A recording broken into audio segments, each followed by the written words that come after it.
أعوذ بالله من الشيطان الرجيم. براءة من الله ورسوله إلى الذين عاهدتم من المشركين فسيحوا في الأرض 4 أشهر واعلموا أنكم غير معجز الله وأن الله مخزي الكافرين. وأذان من الله ورسوله إلى الناس يوم الحج الأكبر أن الله بريء من المشركين ورسوله فإن تبتم فهو خير لكم وإن توليتم فاعلموا أنكم غير معجز الله وبشر الذين كفروا بعذاب أليم إلا الذين عاهدتم من المشركين ثم لم ينقصوكم شيئا ولم يظاهروا عليكم أحدا فاتموا إليهم عهدهم إلى مدتهم إن الله يحب المتقين. فإذا سنخ الأشهر الحرم فاقتلوا المشركين حيث وجدتموهم وخذوهم واحصروهم واقعدوا لهم كل مرصد فإن تابوا وأقاموا الصلاة وآتوا الزكاة فخلوا سبيلهم إن الله غفور رحيم. وإن أحد من المشركين استجارك فأجره حتى يسمع كلام الله ثم أبلغه مأمنه ذلك بأنهم قوم لا يعلمون. كيف يكون للمشركين عهد عند الله وعند رسوله إلا الذين عاهدتم عند المسجد الحرام فما استقاموا لهم فاستقيموا لهم إن الله يحب المتقين. كيف وإن يظهروا عليكم لا يرقبوا فيكم إلا ولا ذمة يرضونكم بأفواههم وتأبى قلوبهم وأكثرهم فاسقون. اشتروا بآيات الله ثمنا قليلا فصدوا عن سبيله إنهم ساء ما كانوا يعملون. لا يرقبون في مؤمن إلا ولا ذمة وأولئك هم المعتدون. فإن تابوا وأقاموا الصلاة وآتوا الزكاة فإخوانكم في الدين ونفصل الآيات لقوم يعلمون. وإن نكثوا أيمانهم من بعد عهدهم وطعنوا في دينكم فقاتلوا أئمة الكفر إنهم لا أيمان لهم لعلهم ينتهون. ألا تقاتلون قوما نكثوا أيمانهم وهموا بإخراج الرسول وهم بدأوكم أول مرة أتخشونهم فالله أحق أن تخشوه إن كنتم مؤمنين. قاتلوهم يعذبهم الله بأيديكم ويخزيهم وينصركم عليهم ويشف صدور قوم مؤمنين ويذهب غيظ قلوبهم ويتوب الله على من يشاء والله عليم حكيم. أم حسبتم أن تتركوا ولما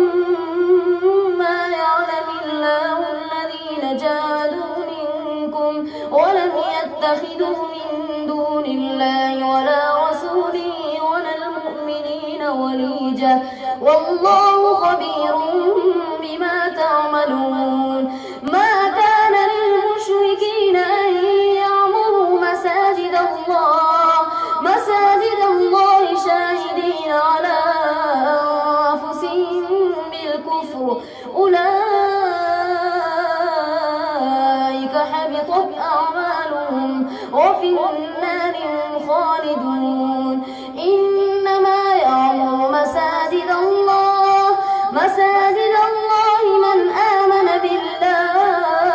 من آمن بالله واليوم الآخر وأقام الصلاة وآتى الزكاة ولم يخش إلا الله فعسى أولئك أن يكونوا من المهتدين. أجعلتم سقاية الحاج وعمارة المسجد الحرام كمن آمن بالله واليوم الآخر وجاهد في سبيل الله لا يستوون عند الله والله لا يهدي القوم الظالمين. الذين آمنوا وهاجروا وجاهدوا في سبيل الله بأموالهم وأنفسهم أعظم درجة عند الله وأولئك هم الفائزون. يبشرهم ربهم برحمة منه ورضوان وجنات لهم فيها نعيم مقيم خالدين فيها أبدا إن الله عنده أجر عظيم. يا أيها الذين آمنوا لا تتخذوا آباءكم وإخوانكم أولياء الإيمان ومن يتولهم منكم فأولئك هم الظالمون. قل إن كان آباؤكم وأبناؤكم وإخوانكم وأزواجكم وعشيرتكم وأموال اقترفتموها وتجارة تخشون كسادها ومساكن ترضونها أحب إليكم من الله ورسوله وجهاد في سبيله فتربصوا حتى يأتي الله بأمره الله لا يهدي القوم الفاسقين. لقد نصركم الله في مواطن كثيرة ويوم حنين إذ أعجبتكم كثرتكم فلم تغن عنكم شيئا وضاقت عليكم الأرض بما رحبت ثم وليتم مدبرين ثم أنزل الله سكينته على رسوله وعلى المؤمنين وأنزل جنودا لم تروها وعذب الذين كفروا وذلك جزاء الكافرين. ثم يتوب الله من بعد ذلك على من يشاء والله غفور رحيم. يا أيها الذين آمنوا إنما المشركون نجس فلا يقربوا المسجد الحرام بعد عامهم هذا وإن خفتم عيلة يريكم الله من فضله إن شاء إن الله عليم حكيم قاتلوا الذين لا يؤمنون بالله ولا باليوم الآخر ولا يحرمون ما حرم الله ورسوله ولا يدينون دين الحق من الذين أوتوا الكتاب حتى يعطوا الجزية عن يد وهم صاغرون وقالت اليهود عزير ابن الله وقالت النصارى المسيح ابن الله ذلك قولهم بأفواههم يضاهئون قول الذين كفروا من قبل قاتلهم الله أنى يؤفكون اتخذوا أحبارهم ورهبانهم أربابا من دون الله والمسيح ابن مريم وما أمروا إلا ليعبدوا إلها واحدا لا إله إلا هو سبحانه عما يشركون يريدون أن يطفئوا نور الله بأفواههم ويأبى الله إلا أن يتم نوره ولو كره الكافرون هو الذي أرسل رسوله بالهدى ودين الحق ليظهره على الدين كله ولو كره المشركون يا أيها الذين آمنوا إن كثيرا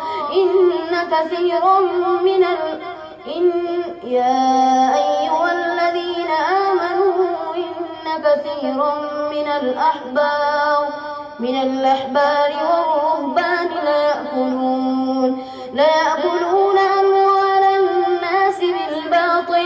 بالباطل ويصدون عن سبيل الله والذين يكنزون الذهب والفضة ولا ينفقونها في سبيل الله فبشرهم بعذاب أليم يوم يحمى عليها في نار جهنم فتكوى بها جباههم وجنوبهم وظهورهم هذا ما كنزتم لأنفسكم فذوقوا ما كنتم تكنزون إن عدة الشهور عند الله 12 شهرا في كتاب الله يوم خلق السماوات والأرض منها 4 حرم ذلك الدين القيم فلا تظلموا فيهن أنفسكم وقاتلوا المشركين كافة كما يقاتلونكم كافة واعلموا أن الله مع المتقين إنما النسيء زيادة في الكفر يضل به الذين كفروا يحلونه عاما ويحرمونه عاما ليواطئوا عدة ما حرم الله فيحلوا ما حرم الله زين لهم سوء أعمالهم والله لا يهدي القوم الكافرين يا أيها الذين آمنوا ما لكم إذا قيل لكم انفروا في سبيل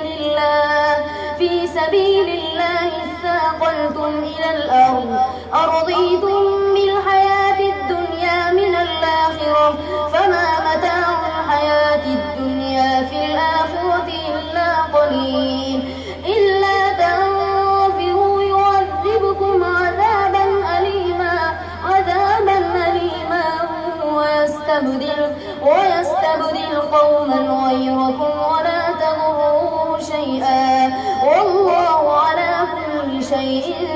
قدير إلا تنصروا فقد نصره الله إذ أخرجه الذين كفروا ثاني اثنين إذ هما في الغار إذ يقول لصاحبه لا تحزن إن الله معنا فأنزل الله سكينته عليه وأيده بجنود لم تروها وجعل كلمة الذين كفروا السفلى وكلمة الله هي العليا والله عزيز حكيم انفروا خفافا وثقالا وجاهدوا بأموالكم وأنفسكم في سبيل الله ذلكم خير لكم إن كنتم تعلمون لو كان عرضا قريبا وسفرا قاصدا لاتبعوك ولكن بعدت عليهم الشقة وسيحلفون بالله لو استطعنا لخرجنا معكم يهلكون أنفسهم والله يعلم إنهم لكاذبون عفى الله عنك لما أذنت لهم حتى يتبين لك الذين صدقوا وتعلم الكاذبين لا يستأذنك الذين يؤمنون بالله واليوم الآخر أن يجاهدوا بأموالهم وأنفسهم والله عليم بالمتقين إنما يستأذنك الذين لا يؤمنون بالله واليوم الآخر وارتابت قلوبهم فهم في ريبهم يترددون ولو أرادوا الخروج لأعدوا له عدة ولكن كره الله بعاثهم فثبطهم وقيل اقعدوا مع القاعدين لو خرجوا فيكم ما زادوكم إلا خبالا ولأوضعوا خلالكم يبغونكم الفتنة وفيكم سماعون لهم والله عليم بالظالمين لقد ابتغوا الفتنة من قبل وقلبوا لك الأمور حتى جاء الحق وظهر أمر الله وهم كارهون ومنهم من يقول أذن لي ولا تفتني ألا في الفتنة سقطوا وإن جهنم لمحيطة بالكافرين إن تصبك حسنة تسؤهم وإن تصبك مصيبة يقولوا قد أخذنا أمرنا من قبل ويتولوا وهم فرحون قل لن يصيبنا إلا ما كتب الله لنا هو مولانا وعلى الله فليتوكل المؤمنون قل هل تربصون بنا إلا إحدى الحسنيين ونحن نتربص بكم أن يصيبكم الله بعذاب من عنده أو بأيدينا فتربصوا إنا معكم متربصون قل أنفقوا طوعا أو كرها لن يتقبل منكم إنكم كنتم قوما فاسقين وما منعهم أن تقبل منهم نفقاتهم إلا نفقاتهم إلا كفروا بالله وبرسوله ولا يأتون الصلاة إلا وهم كسالى ولا ينفقون إلا وهم كارهون فلا تعجبك أموالهم ولا أولادهم إنما يريد الله ليعذبهم بها في الحياة الدنيا وتزهق أنفسهم وهم كافرون ويحلفون بالله إنهم لمنكم وما هم منكم ولكنهم قوم يفرقون لو يجدون ملجأ أو مغارات أو مدخلا لولوا إليه وهم يجمعون ومنهم من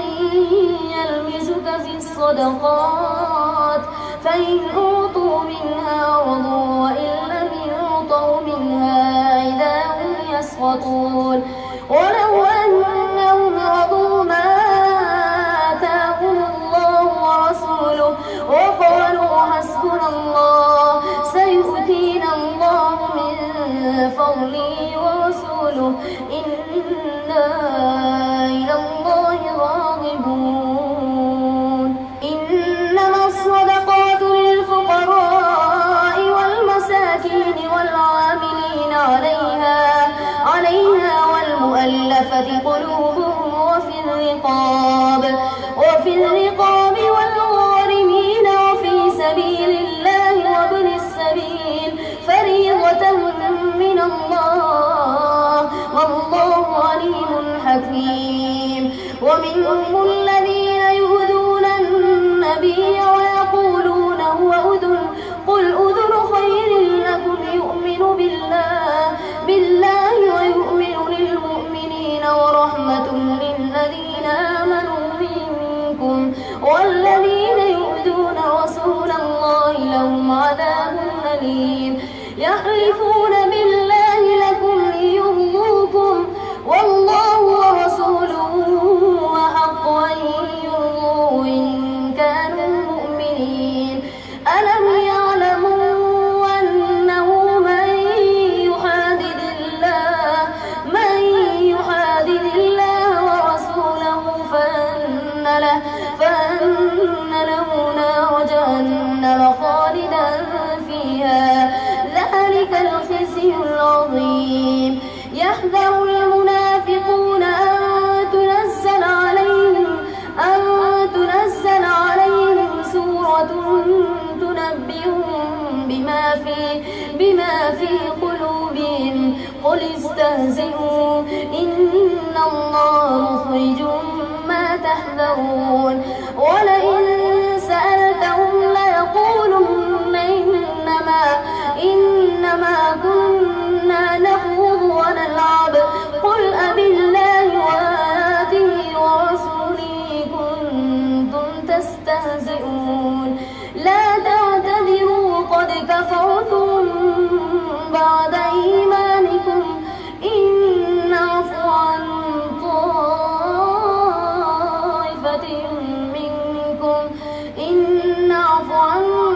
طائفة منكم نعذب طائفة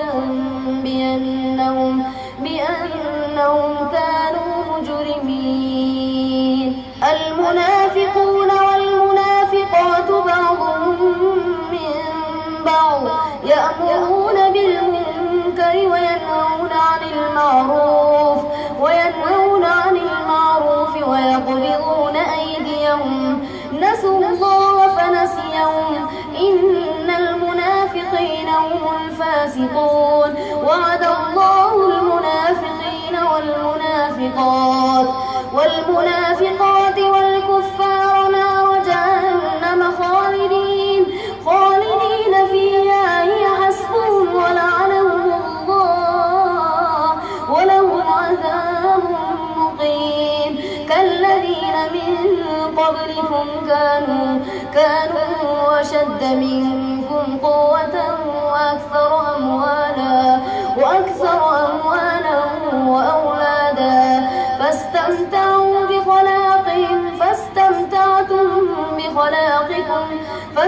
استمتعتم بخلاقكم كما استمتع الذين من قبلكم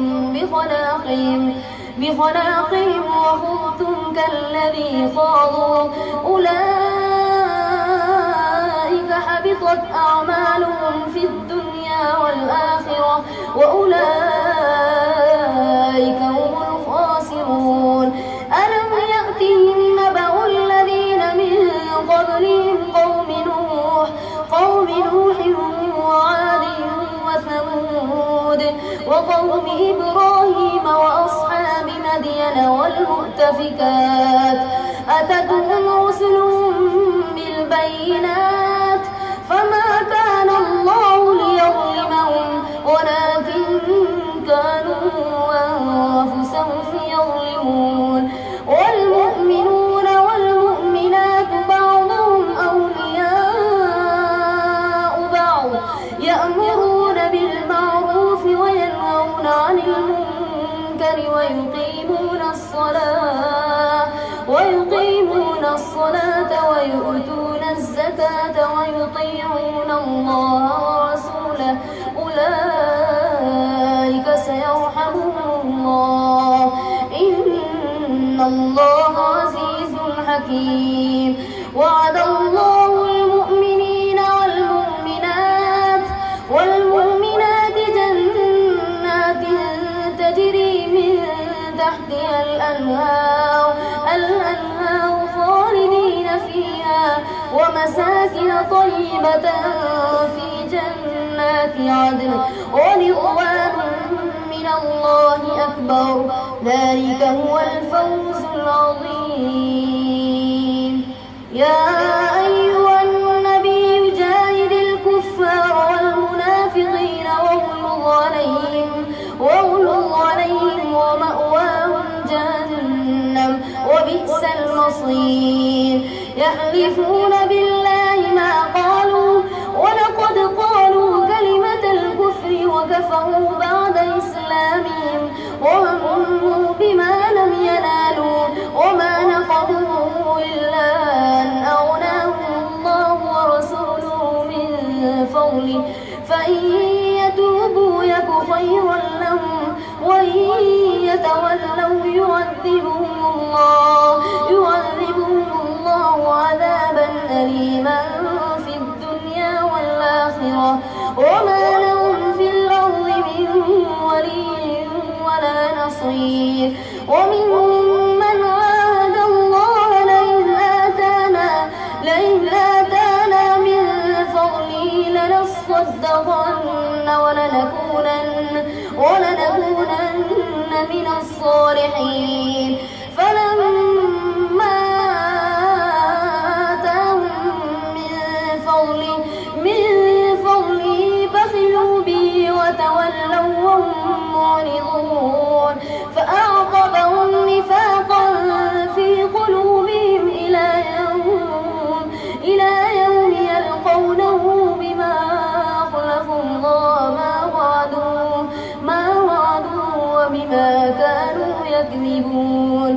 ألم يعلموا أن الله يعلم سرهم ونجواهم وأن الله علام الغيوب. الذين يلمزون المطوعين من المؤمنين في الصدقات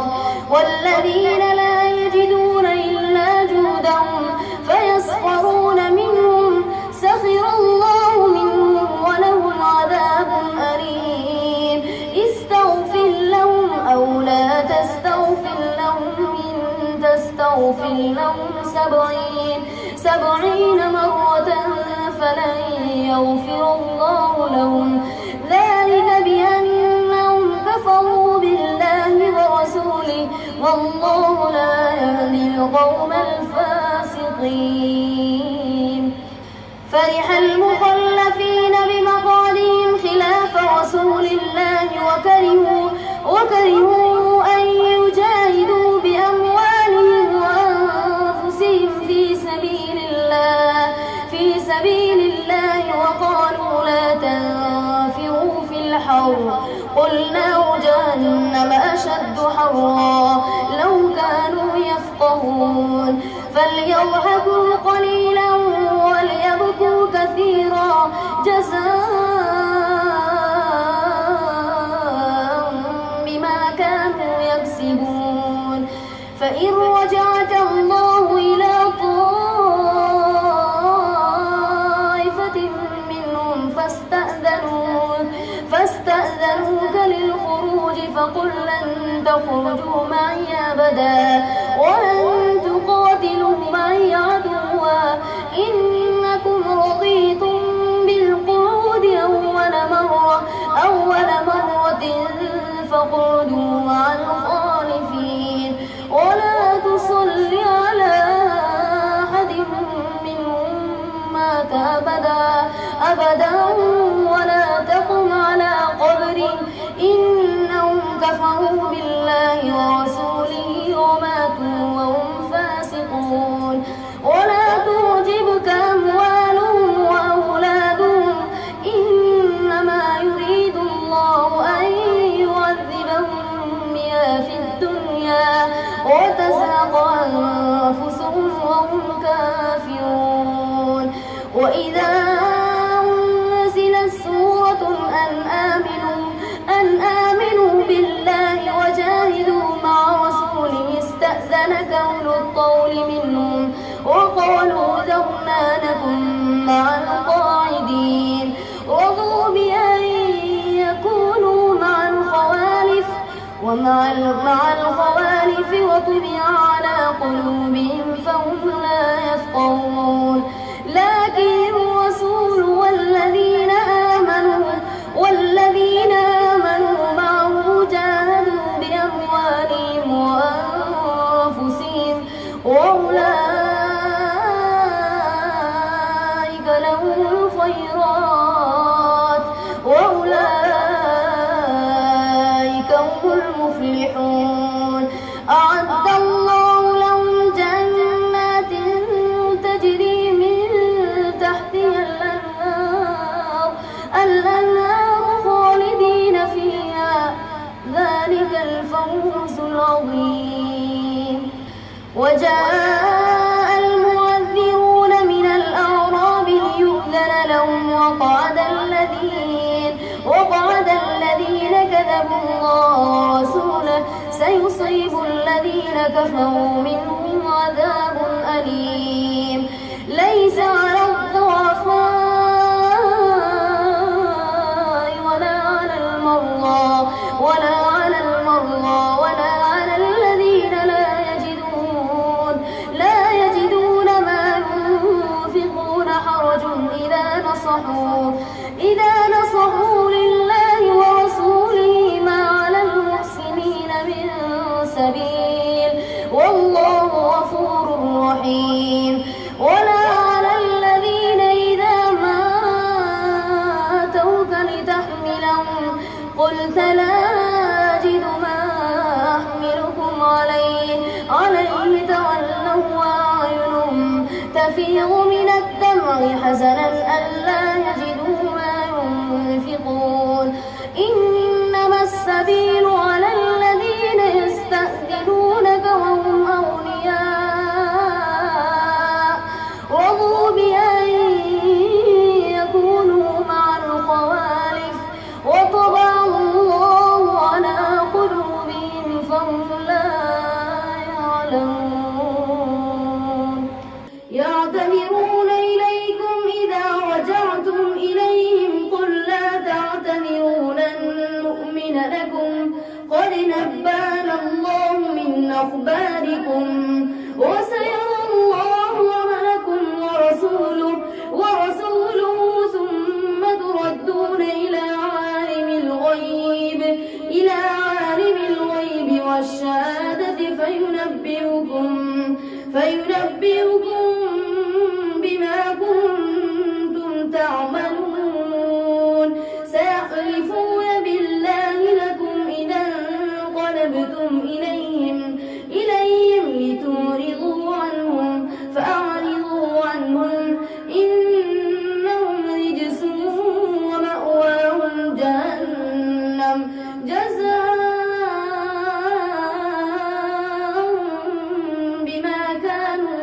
يكسبون يحلفون لكم لترضوا عنهم فإن الله لا يرضى عن القوم الفاسقين الأعراب أشد كفرا ونفاقا وأجدر ألا يعلموا حدود ما أنزل الله على رسوله والله عليم حكيم ومن الأعراب من يتخذ ما ينفق مغرما ويتربص بكم الدوائر عليهم دائرة السوء والله سميع عليم ومن الأعراب من يؤمن بالله واليوم الآخر ويتخذ ما ينفق قربات عند الله وصلوات الرسول ألا إنها قربة لهم سيدخلهم الله في رحمته إن الله غفور رحيم والسابقون الأولون من المهاجرين والأنصار والذين اتبعوهم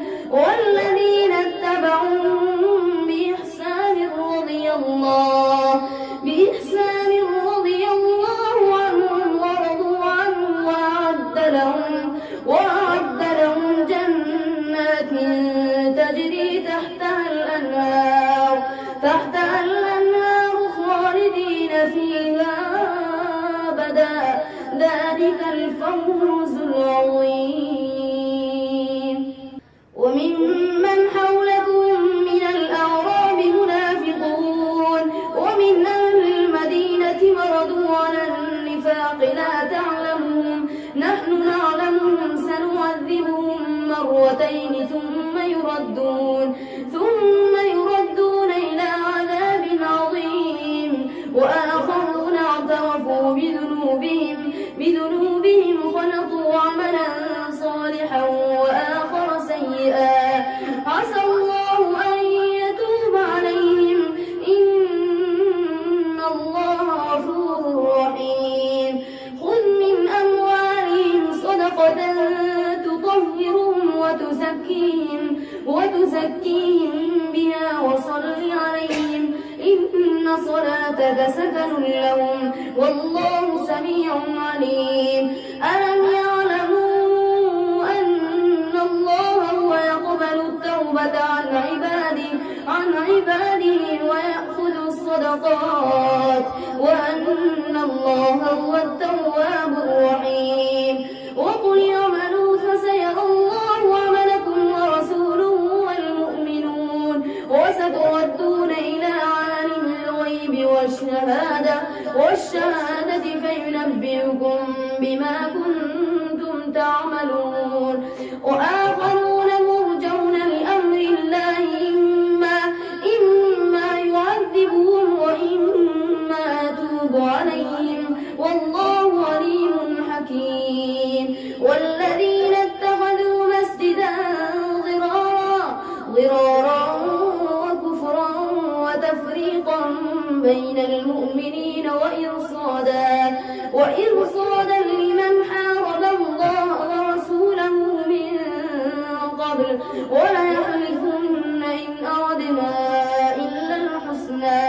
والله يشهد إنهم لكاذبون لا تقم فيه أبدا لمسجد أسس على التقوى من أول يوم أحق أن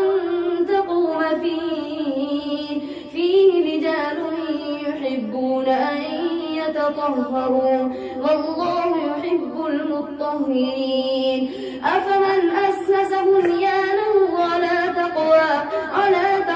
من الله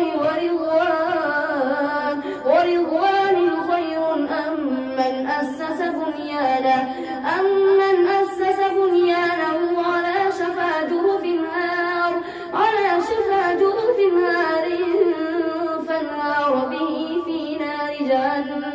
والله لا يهدي القوم الظالمين لا يزال بنيانهم الذي بنوا ريبة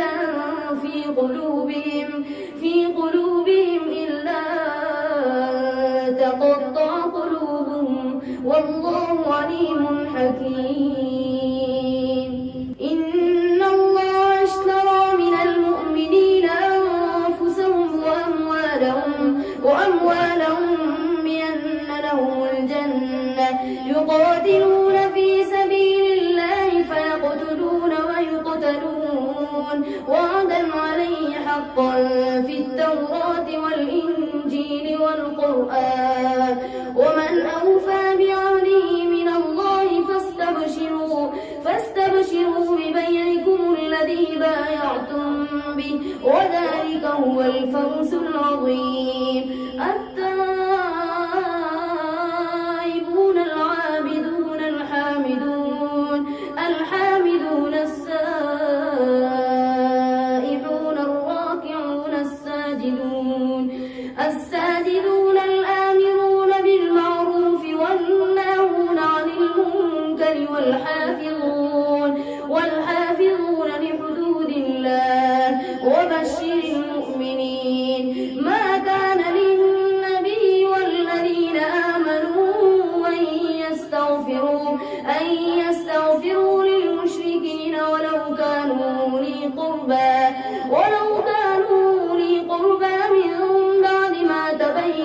من بعد ما تبين لهم أنهم أصحاب الجحيم وما كان استغفار إبراهيم لأبيه إلا عن موعدة وعدها إياه فلما تبين له أنه عدو لله تبرأ منه إن إبراهيم لأواه حليم وما كان الله ليضل قوما بعد إذ هداهم حتى يبين لهم ما يتقون إن الله بكل شيء عليم إن الله له ملك السماوات والأرض يحيي ويميت وما لكم من دون الله من ولي ولا نصير لقد تاب الله على النبي والمهاجرين والأنصار الذين اتبعوه في ساعة العسرة من بعد ما كاد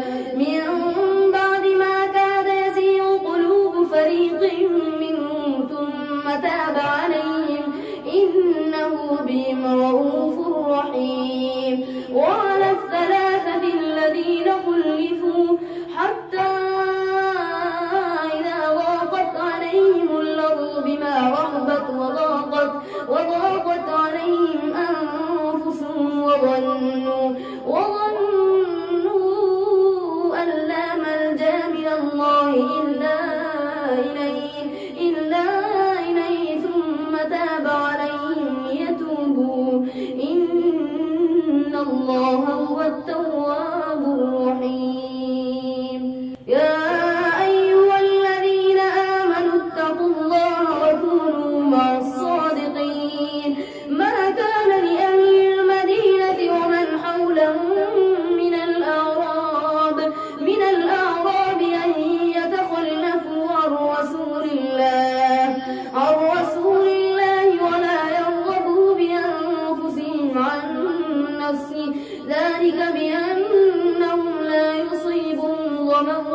ولا نصب ولا مخمصة في سبيل الله ولا يطؤون موطئا يغيظ الكفار ولا ينالون من عدو نيلا إلا كتب لهم به عمل صالح إن الله لا يضيع أجر المحسنين ولا ينفقون نفقة صغيرة ولا كبيرة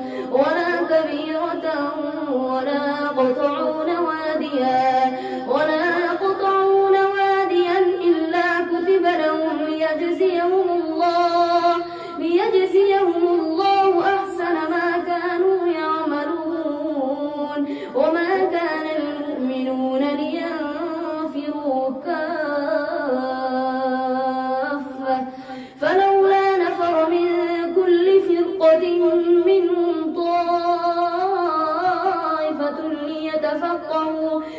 وليتفقهوا في الدين ولينذروا قومهم إذا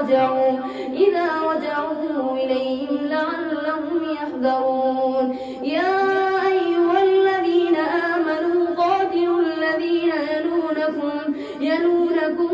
من الكفار وليجدوا فيكم غلظة واعلموا أن الله مع المتقين وإذا ما أنزلت سورة فمنهم من يقول أيكم زادته هذه إيمانا فأما الذين آمنوا فزادتهم إيمانا وهم يستبشرون وأما الذين في قلوبهم مرض فزادتهم رجسا إلى رجسهم وماتوا وهم كافرون أولا يرون أنهم يفتنون في كل عام مرة أو مرتين ثم لا يتوبون ولا هم يذكرون وإذا ما أنزلت سورة نظر بعضهم إلى بعض هل يراكم من أحد ثم انصرفوا صرف الله قلوبهم بأنهم قوم لا يفقهون لقد جاءكم رسول من أنفسكم عزيز عليه ما عنتم حريص عليكم بالمؤمنين رءوف رحيم فإن تولوا فقل حسبي الله لا إله إلا هو عليه توكلت وهو رب العرش العظيم الله أكبر